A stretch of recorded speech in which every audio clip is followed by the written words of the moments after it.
भारत में यानी देश में जो कुल संपत्ति है उसका लगभग 88.4% हिस्सा जो है वो कुल संपत्ति उच्च जातियों के पास है, यानी ईडब्ल्यूएस वर्ग के पास है। वहीं ओबीसी के पास मात्र 9%, अनुसूचित जाति और जनजाति के पास मात्र 2.6% ही देश की संपत्ति है। वहीं सरकार ने एक आंकड़ा भी दिया था, एक इंटरनेशनल सर्वे आया है जिसको लेकर के बिहार की राजनीति एक बार फिर से गर्म है।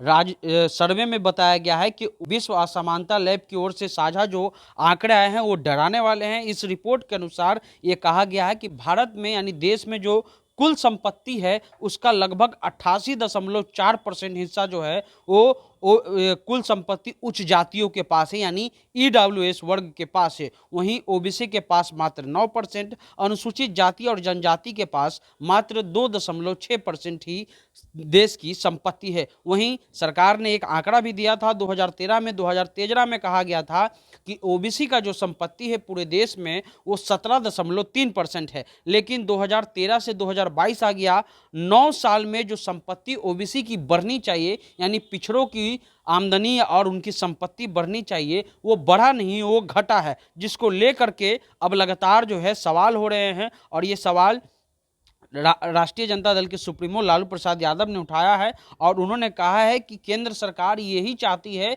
कि जो ओबीसी, एससी और एसटी के जो लोग हैं वो लगातार जो है वो गुर्बत की जिंदगी जिए। और केंद्र के मंत्रालय में कब से जातीय जनगणना जो है वो पड़ा हुआ है, लेकिन नरेंद्र मोदी जो अपने आप को ओबीसी का नेता कहते हैं, ओबीसी कहते हैं कि मैं भी बैकवर्ड हूं, लेकिन वो इसके लिए कुछ नहीं कर रहे हैं। आपको बता दें कि देश में जो आबादी है वो 85% जो है वो पिछड़ों और दलितों का है, और पिछड़े और दलित शुरुआत ढंग से ही जो है एक तरह से इतिहास से ही उनका काम जो है वो रोज के मजदूरी और काम करने का ही रहा है। कुछ कुछ क्षेत्रों को छोड़ दें तो पिछड़े वर्ग की संपत्ति ज़्यादा शुरुआत से ही नहीं रही है। वहीं अगर जो उच्च वर्ग की बात कर लें तो उनके संपत्ति के बारे में अलग अलग धारणाएं हैं। कई लोग जो है उन पर गलत टिप्पणियां भी करते हैं, कई लोग जो उच्च जाति के लोग हैं उन पर व्यक्तिगत टिप्पणी भी करते हैं कि उन्होंने धन अर्जित करने के अलग अलग तरीके अपनाए हैं। लेकिन मौजूदा सरकार में 1950 के बाद जो संविधान लागू हुआ उसके बाद राइट टू इक्वलिटी संविधान में आर्टिकल 14 दिया गया है, जिसको लेकर के समानता का अधिकार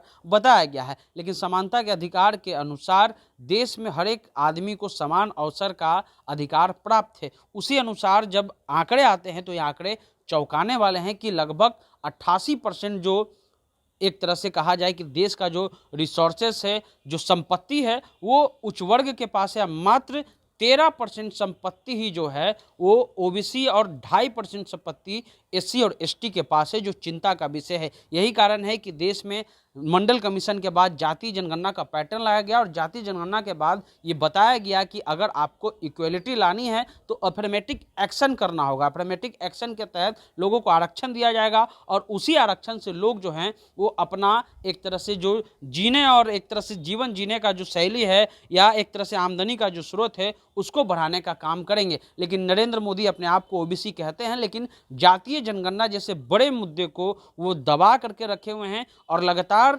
लालू प्रसाद यादव, नीतीश कुमार, उसके अलावा कई जो पिछड़ों के नेता हैं वो लगातार जातीय जनगणना का मांग कर रहे हैं। लेकिन नरेंद्र मोदी ने नोटिफिकेशन जारी करके बता दिया है कि हम जातीय जनगणना नहीं कराएंगे। ये जो 2024 का चुनाव रहा वो पूरा जातीय जनगणना के आसपास का रहा। राहुल गांधी ने कहा था कि हम जातीय जनगणना कराएंगे, हमारी सरकार आएगी तो। लेकिन ओबीसी के सबसे बड़े नेता कहने वाले नरेंद्र मोदी अभी तक जातीय जनगणना नहीं कराए हैं और ये चिंता का विषय है। एक चिंता और भी है कि जो एससी एसटी ओबीसी के लोग हैं वो ज़्यादातर जो है वो छद्म राष्ट्रवाद के जरिए उग्र हिंदू के रूप में उनको परिचय दिया जा रहा है और लगातार वो परिवर्तित हो रहे हैं। लेकिन वो अपने नौकरी, अपने अधिकार या जो प्रोफेसर, डॉक्टर, इंजीनियर की जो नौकरी है उसमें वो काफ़ी पीछे हैं, जो चिंता का विषय है। इसलिए जातीय जनगणना का मांग हो रहा है और ये जो आंकड़े आए हैं वो डराने वाले आंकड़े हैं। जो भी अपडेट होगा आपको बताते रहेंगे। आप द इंटरव्यू इंडिया देखते रहिए।